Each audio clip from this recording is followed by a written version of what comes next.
I'll go. Right. So today's talk is about supporting children, our unique children with extra needs, and especially through this difficult time with coronavirus, COVID-19. And it really is one thing where adults are holding their own selves together, their own mental health, their families. It's challenging. And then if you have children on top, they're not able to do their usual things. That's an additional challenge. But when you're blessed with unique children who have, the support of whom is built around the external infrastructure, around the support from schools and therapists and routines and patterns, it can be especially difficult. And I think we often don't even notice these children around because the parents and schools and system are doing such a good job with them. But this is a real thing in our society, and we should all be aware, whether it's for our own children or whether it's for society at large, because they are part of our society. Okay, so the first thing I want to touch on is COVID-19 and the mental health of children. So this is of children in general. So there was an article in the Guardian newspaper on the 21st of June that noted that COVID-19 affects black and minority ethnic youth mental health more than white peers in a study. So meaning that children from black and Asian backgrounds essentially are struggling much more from a mental health point of view than their white counterparts. And this may be because of the higher death rate from coronavirus, the inability to attend school, especially if you're living in a very small environment without school meals and various other things. So it seems to be having a much bigger impact on our children. There is an online counselling tool for young people up until the age of 25, which I understand covers 85% of England.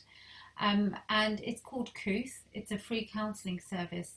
And while these aren't absolute facts, what they've found is that there's been a 26% increase in calls around children feeling suicidal, young people feeling suicidal, compared with an 18% increase in white children. They feel this increase is significant, and they've looked at various other factors in terms of the number of calls that they're getting and the types of calls that they're getting. I don't have the absolute numbers, but what we can see is that the rate has gone up. How these mental health problems are presenting are with things such as difficulty sleeping, concerns about school and college and family relationships. Remember that for many first and second generation children, the only way out of poverty into a better life, if you've got refugee children that have come over, or asylum seeking families, or people that have left a war-torn country, or people that are trying to climb the social ladder, actually your only passport to a better life is often the best route seen is that of education. And so, many of us do not have inheritance, and estates and rich, families to inherit from. Some people go down the family business route, but education is something that's highly esteemed in our communities. And when that becomes disrupted, it causes a huge amount of internal turbulence and anxiety about the future. There was also a tweet that I looked at last night from the Childhood Trust, and this was reported on ITV, and it said that coronavirus is affecting children adversely and disproportionately. Many children are starting to have nightmares every day, and when this whole thing settles down, there will be a tsunami of need unless we deal with things in the right way now. And the other concern is that the poorest children are the worst affected. They've seen high death rates. So they're afraid to go out. They're not able to go to school, but they may not also have access to devices so that they can access remote learning. And I want to talk about the invisible wheelchair now. So the children who appear to be well. So we talked about well children struggling. I want to explain about the invisible wheelchair. So this is when we see somebody in a wheelchair, we try and make space for them. We create extra access for them. We slow down, we're patient, we can see the disability and we learn to work with them. We know they're having a hard time. But it's the children in the invisible wheelchair who we don't seem to recognise. And of course, they're going through COVID as well. So by the invisible wheelchair, I mean learning disabilities such as dyslexia, which is difficulty reading, ADHD, autism, which I haven't put on here, dyscalculia, difficulty with maths, difficulty writing, and sensory processing or processing problems. So these are things that we don't see but have a very real impact. So I'm going to talk about the impact of these conditions on the next slide.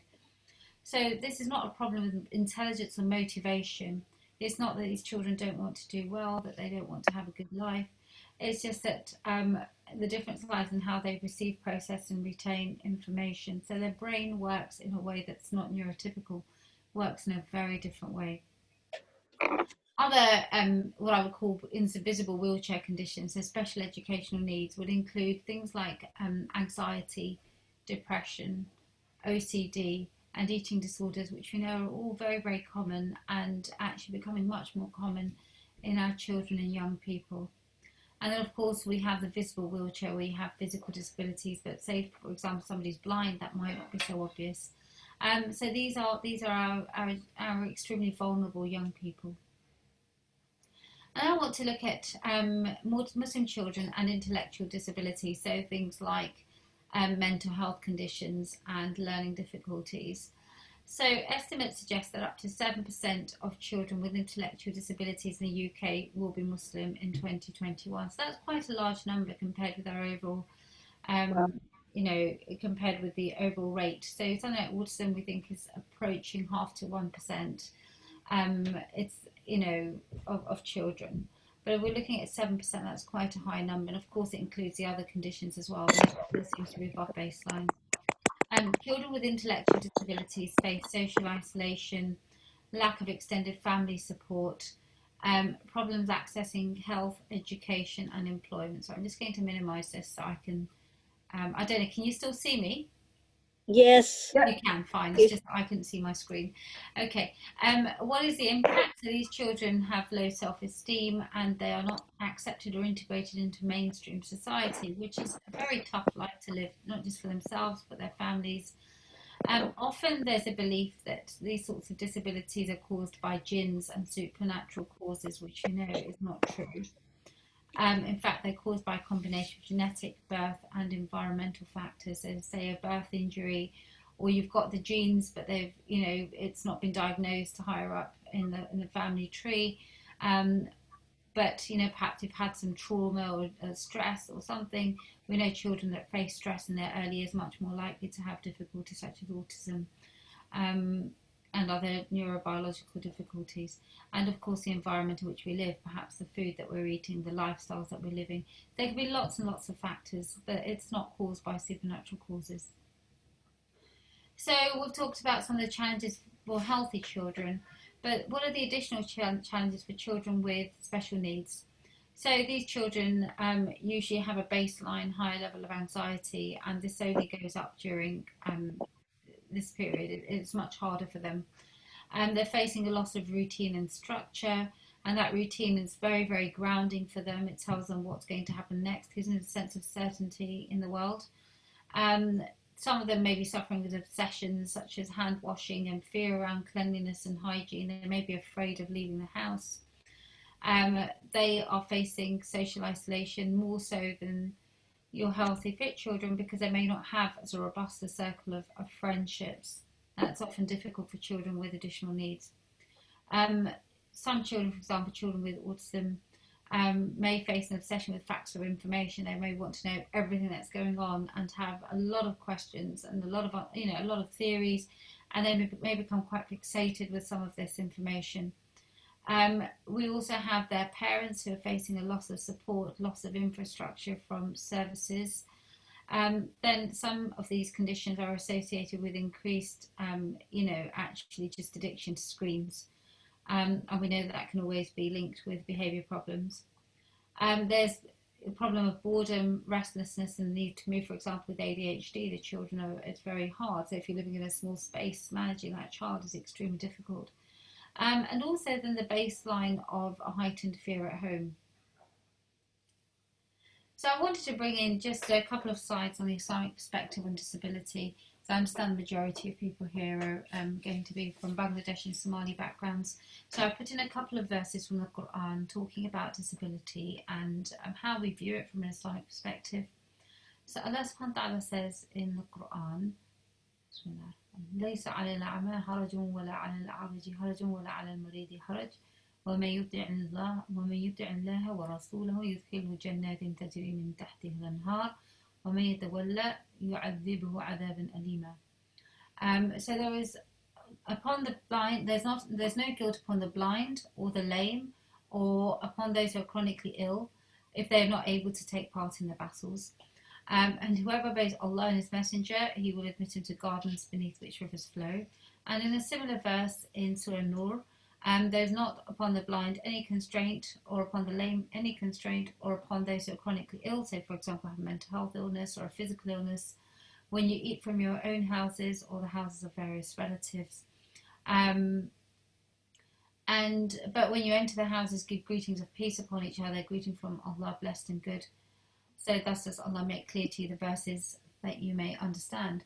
I think these are very important verses because what they're saying is essentially that yes, there may be some dispensation for the people that are disabled, so we cannot have necessarily the same expectations from them either from a spiritual or practical point of view, but they are not guilty for their condition. This is not as a result of some sin or crime or some evil spirit that they have ended up here. And actually, their rank before God and their ability and their status is the same as a well person who's not tested in the same way. And what we're seeing here is a concept of equity in the sense that they're judged with a different bar, but they are still able to achieve the gardens of paradise. So the ultimate spiritual hope is still on an equal footing for them. And the other verse, verse 2461, what we're learning here is really in the sort of pre-Islamic Arab society, and we see in many cultures, defective children, female children were often killed or buried alive or disregarded. But here, God is saying really that they are your family members. There's no blame upon them, and they are not restricted. So eat with them. Now, eating is a basic social habit. Really, it's one of the foundations of society that we sit and eat together, and we shouldn't leave them out. They're on an equal footing. They're integral members of the family, and the family being the microcosm of the basic unit of society. So they are equal members of our society. And here again, what is the worth? So in our present society, we often don't feel that disabled people carry the same worth.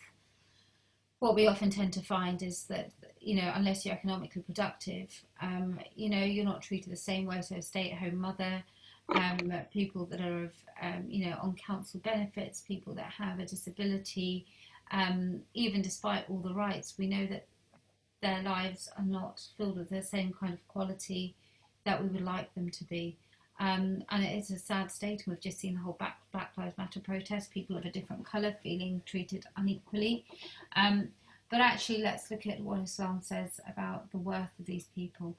And again, I'm bringing this in because of the audience that we have and for people to be able to get a more balanced perspective. So we know in the Hadith, which is the tradition from the Prophet Muhammad, peace be upon him, that it says, Allah looks neither at your appearances nor at your wealth, rather He looks at your hearts and your deeds.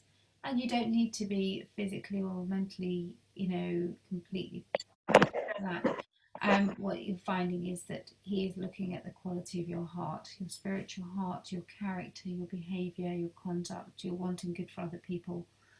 And that is the great leveller in this. And we know that people that have disabilities in one area have strengths and skills in other areas. So somebody that's blind may have very focused hearing. They may be able to memorize things a lot more easily. People that are autistic, especially if they're Asperger's, they're sometimes very, very able in terms of the kinds of problems that they solve. And we've had many famous people who are actually high-functioning autistic. It doesn't mean that they don't have challenges in other parts of their lives, but they are gifted elsewhere. It's about channeling and bringing those gifts and seeing that we're all part of a whole human community. And then there was a companion of the Prophet Muhammad, peace be upon him, and he said that a man came forward and he led us in prayer.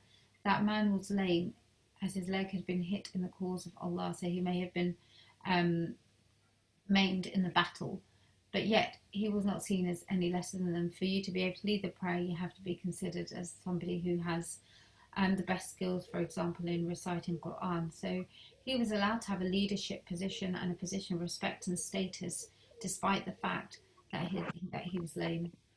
And here, the next box, you see a woman who had a mental disability, and she came to the Prophet Muhammad, peace be upon him, and said, "I have a need that I want you to meet."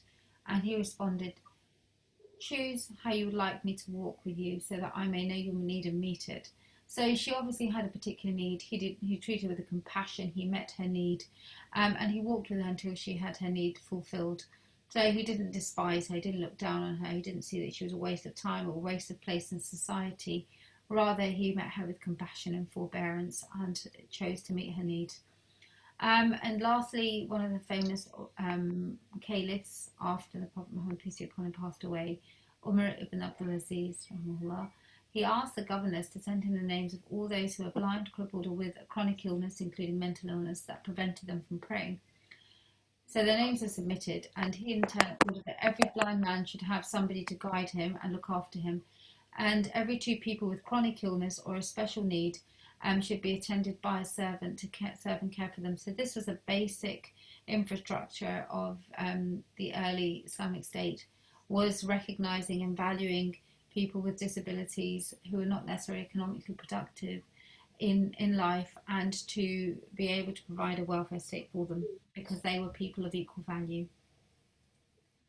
So, having spoken about sort of additional needs, I'm going to talk about the bread and butter of building up emotional resilience. And we've talked a lot about this over the last few weeks. But this will apply just as much to complete neurotypical and healthy children, to adults, as well as to children who have, special needs.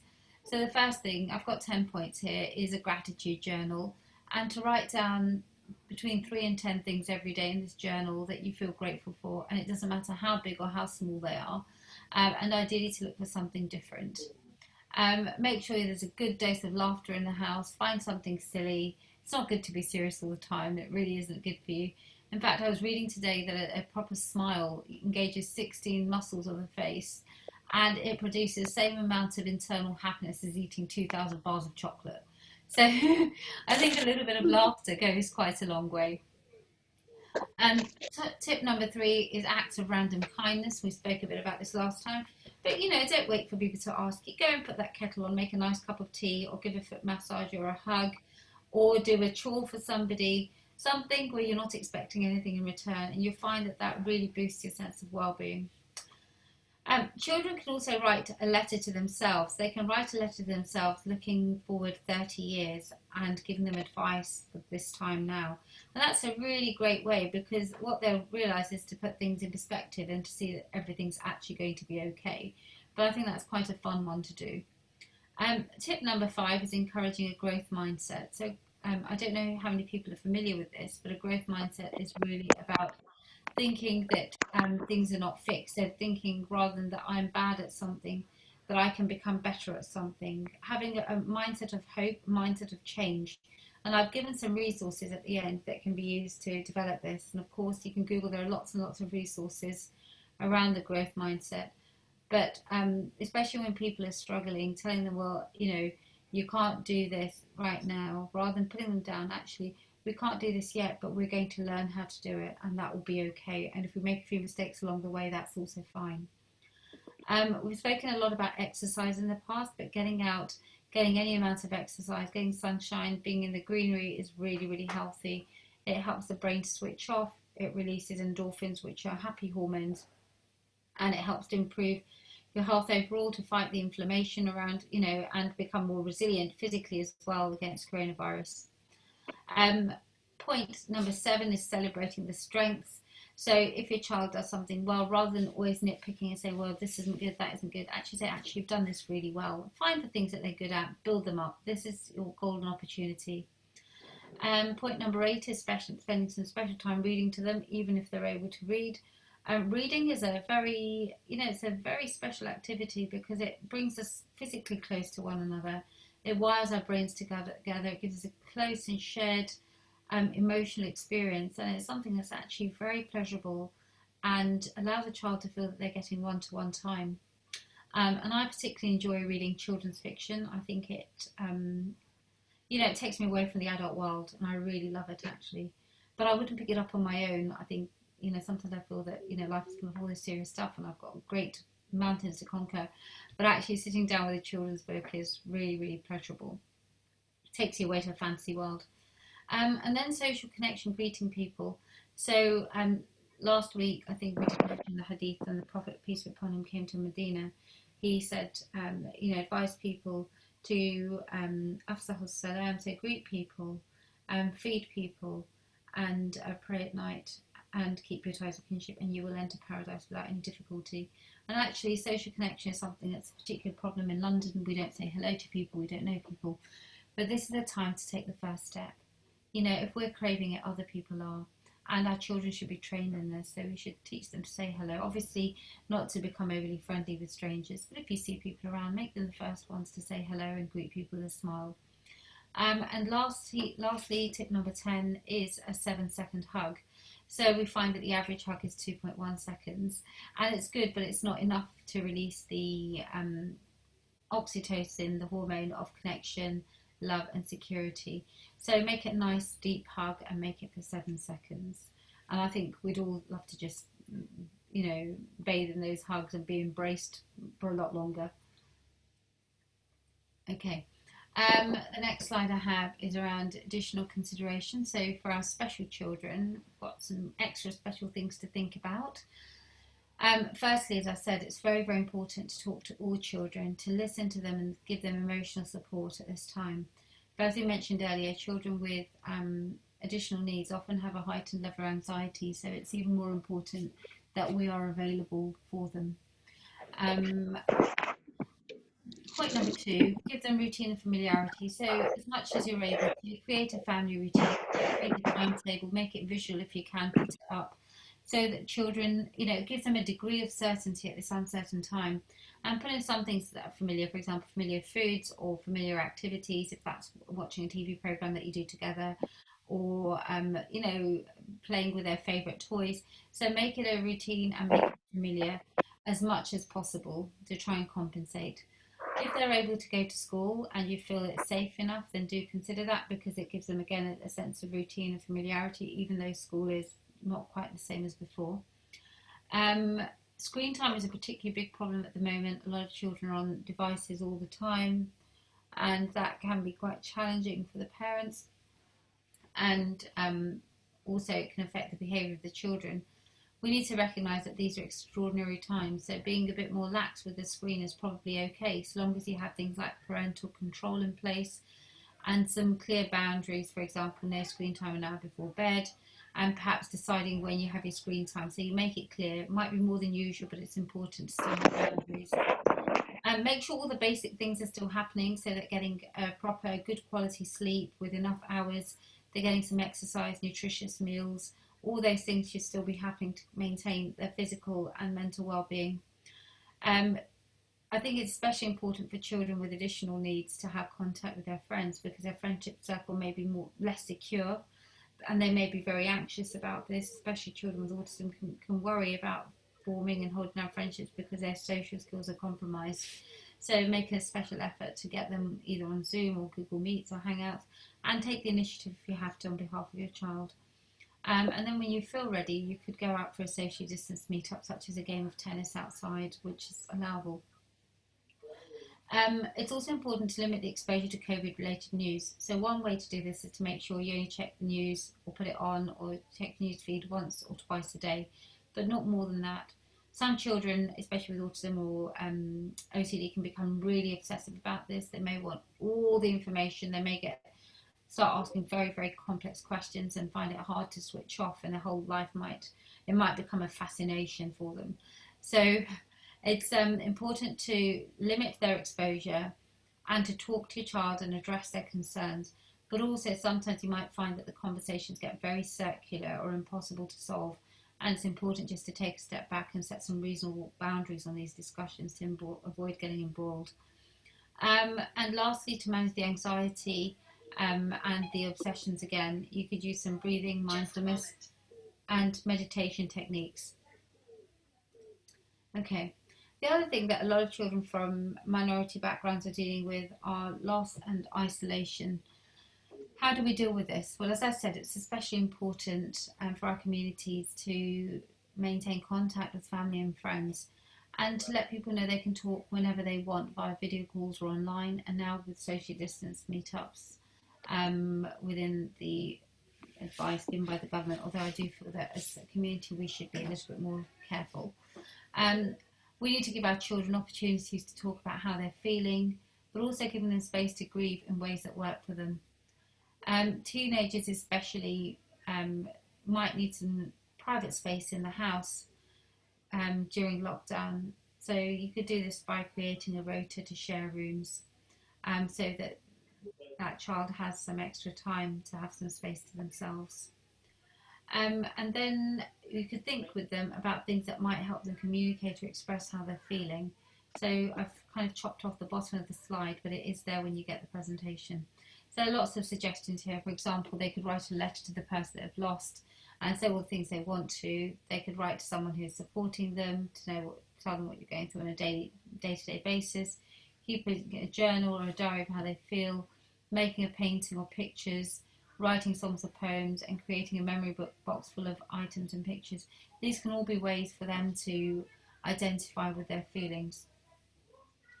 And then, look at what their internal resources are. What are the activities that help them cope with difficult situations in normal life, and which of these can they still do and access during lockdown? So, this could be, for example, running, drawing, listening to music, talking to friends, watching a favourite film, cooking or baking, or reading a book. So what are their coping strategies? Is it a cuddly toy? Is it listening to music? Is it praying? What is it? Find it and help them to connect with that particular activity to help them soothe themselves. And encourage them to keep doing these activities if they want to. You can reassure them that it's okay to have a good time even though they're going through something so difficult, and that this does not take away from how much they care about the person who's died. If you go onto the Young Minds website, you'll find a whole load of other resources that are really, really helpful for young people. But I pulled this information from there because I felt it would be useful. Oopsie daisy. And then a little bit about parental self-care. So this is really important. When managing children with extra needs, we need to also take care of ourselves. And there are 3 elements to self-care. There's caring for your body, caring for your mind, and caring for your soul. And there are lots and lots of tips on how to manage each of these. But I'll go through a couple of these, or perhaps, I don't know, if you've got suggestions, you can feel free to unmute yourselves and chip in and say how you might care for your body, your mind, and your soul. Does anybody want to share anything? I think during this COVID-19 situation, each individual, because like families have been together for months now, and especially with I've come across a lot of families like with, where the wife is not really used to having the husband at home because they're obviously out, working, and suddenly, with this lockdown, everyone's home. I think it would be healthy if individuals can find that 10-minute, 15-minute time to themselves. I think that's quite very healthy, even if it means in your room, just taking 10 minutes, 15 minutes away from your husband, your children, and just giving that time to yourself to unwind and relax, and, maybe, read something or look at some pictures or whatever it could be, just to move away from your everyday scenario, because it hasn't been easy, during this lockdown time. And especially with women, especially with my clients that I've been speaking to, they've ended up doing more cooking. It's just been cooking and cleaning, constant. Yeah, because the husband's at home, children, before they were only probably preparing, one light meal and an evening meal. Now they're preparing like 3-4 meals a day, because the teenagers are at home, kids are at home, husbands are at home. So it's not easy. So I really do follow that body, mind, and soul. Looking after it. Yeah, definitely, it's very important. Yeah, some children are fussy. Yeah. I'll let Rabia talk. Yeah, go on, Rabia, because Rabia has a young little one. Yeah, sometimes it's fussy, so you have to make this and that. Sometimes she likes it, sometimes she doesn't like it. When she doesn't like it, she won't eat it. Yeah. So I think that you've made a really important point, and I think that it's all the stuff that we've talked about for children on the previous slides. You know, the rest, the exercise, the sleep, the downtime, the journaling, that applies equally to adults. Yeah. So we need to make sure we're doing all of that. And you're absolutely right. And we talked previously about becoming the manager of the household and building your family up as a team. I think we've said this on every single call. And that's really, really important. And it's a hard shift to make, but it comes back to learning some managerial skills and operating a family as a system, but also taking that time out for yourself and learning to express how you're feeling. You know, that you are feeling tired, that you are feeling exhausted. That you are going to need some additional support. And maybe making yourself a nice cup of tea, or, you know, putting on some makeup, or, you know, not having pajama days as we discussed before. It's all those things. Having time to connect with God. So I've put down here from Surah buried in the remembrance of Allah, do hearts find rest. So that's spiritual connection, looking after your body, looking after your mind. Okay. Definitely. And towards the end of the presentation, I've got down here, we've got some useful resources that I thought would, some of these are generic and some of them are Muslim specific. It's quite hard within the Muslim community to, one, understand what special needs are, and two, to get culturally sensitive resources. So the first time I put down, the first two are actually American resources, because I don't think we have anything similar in the UK, but they're very, very good, and the resources are online. So it's mohsin.org, Muslims Understanding and Helping Special Educational Needs. And it's a wealth, there's a wealth of resources on there about understanding disability, what it means, and how to support your family. And the second one is Enable Muslim. Again, it's very useful. And then generic ones, UK based, you could contact acams.org. They've got a number of wonderful podcasts on managing autism, ADHD, eating disorders, depression, anxiety. I mean, it's a very, very useful website.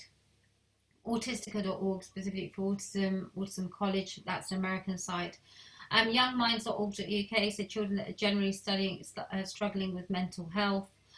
They can access a lot of useful advice, and there's useful advice on there for parents as well. And there's some books for the Muslim audience. You've got the Young Muslims Mindful Book of Wellbeing by Zaid and Mia. I would say that's probably for children aged 9 and under. For children struggling with a bit more anxiety, My Hidden Chimp is a workbook, Professor Steve Peters, and it's really good. It's about productivity, it's about managing anxiety, and it's about how this chimp is kind of basically controlling your mind and telling you to do all the wrong things so you can discipline your chimp. And then we talked a bit about growth mindset. So if you go on the biglifejournal.com website, they do have a journal. It's a bit expensive, but they also have lots of free printables, tell you how to reframe your thinking. And often as parents, if we've not been trained in the growth mindset, it's difficult for us to give that to our children, but that is what they need right now. They need to know the world is going to be okay, their lives are going to be fine. Whether they're neurotypical or not neurotypical, it's going to be okay. The brain can be stretched, it can be grown, and we have to work to our strengths. And lastly, if you need help, where do you go? So if your child, and of course for yourself as well, but because today's talk is about children, feeling low or anxious most of the time, they're unable to function, unable to get out of bed, they're not eating, they can't enjoy anything, they're having angry tantrums, they're moody, you probably need some help. Of course, if they're experiencing suicidal thoughts or thoughts of self-harm, these are an emergency, and you would call 999 or call the CAMS crisis team. Otherwise, you can access help through your GP, through the CAMS service, where your GP would have to refer you. Kooth is an online counselling service for young people, where they can talk through their worries and their fears, and it's free and readily available. And then, as I said, if there's an emergency, it would be the crisis team, 999, or attending A&E. So I think that's, sorry, 1 second, good. Yeah, that's my presentation for today. I can take a few short questions and any feedback. I hope it's Thank you, Dr. Bhatia. That was really One useful. question, how come it's only Muslim children? Only Muslim children. Sorry, I don't understand. I think Rabbi's trying to say that how come your slides are just based on Muslim children? Oh, they're not just based on Muslim children, but because my understanding is that the group is largely for Somali and Bangladeshi women, and the majority of them practice, follow Islam. I think any information that we give should be relevant to the audience, so they should know, because for them, they need to go and understand what mental health and disability is. They need to be able to go and communicate with their families in a way that says, actually, look, the Prophet, peace be upon him, said this about disability, so we have to include our family member. They shouldn't feel that their child is a burden. And that's why I think it's relevant. If I was talking to a group of black people, I would look at perhaps African culture, and I would have to make it and look at what things are in their culture that cause problems for disabled people. Or, if I was looking at a Caucasian population. So the slides are not just Muslim specific, but I think it's, if you don't like it, I can take that out for next time. But I think that, if I was giving a white person giving a talk, I think that I would not understand the complexities within the Muslim community and within our communities, and the information wouldn't be relevant. And I don't want to whitewash the information. I want the information to go out there, be useful, and transform homes and lives. No, I want to say, do you work with everybody, every children from everywhere? Yes, I'm a GP. So I do work with, I work with everybody. But of course, we all have a love for our own people, and I was really honoured when Bushra asked me to come and speak to people from our heritage, so that because we have special needs and they're not understood by the mental health sector. Definitely, because I think Dr. Bhatia, Asian BME community children are undermined. Realistically speaking, they are undermined, whether it's within their family settings or whether outside. Sometimes our culture, shifts them away. That, you're the ill one, you're the one with the problem and stuff like that. But at the end of the day, we don't, whether it's within our family setting, we don't think that, that child has feelings, that child, understands. If that child is neglected, that the child understands, that I'm getting neglected. So it's very important to raise those awarenesses within families, that, treat that person as a normal family member rather than, put them aside. I've seen, that there could be situations where the whole family is attending a wedding, but that disabled child is left home, because it's too much of a hassle to take that person. So that the difficulty, as you say, I think you're absolutely right. Yeah. The families actually lose their extended family support. Yes. And it's either that they just treat it as bad behaviour. What they don't realise is this may be a disability, and it's not the child's fault. And we don't have an understanding of that within our communities. And my personal story, I have 2 children with special needs. I have one who is high functioning autistic, and it took us a long time to get the diagnosis, and it wasn't picked up at school. It was because, and even as a GP, it took me a long time to understand what I was dealing with. And I have another child with an eating disorder. So these things are really common. And, and it's very difficult to explain to extended family, especially grandparents, that they're not naughty or bad children, but they have needs that are not typical, and they need to be managed in a different way. But they are equally loving, and before God, they are equal people. And I think that because we don't acknowledge these things, I felt it was important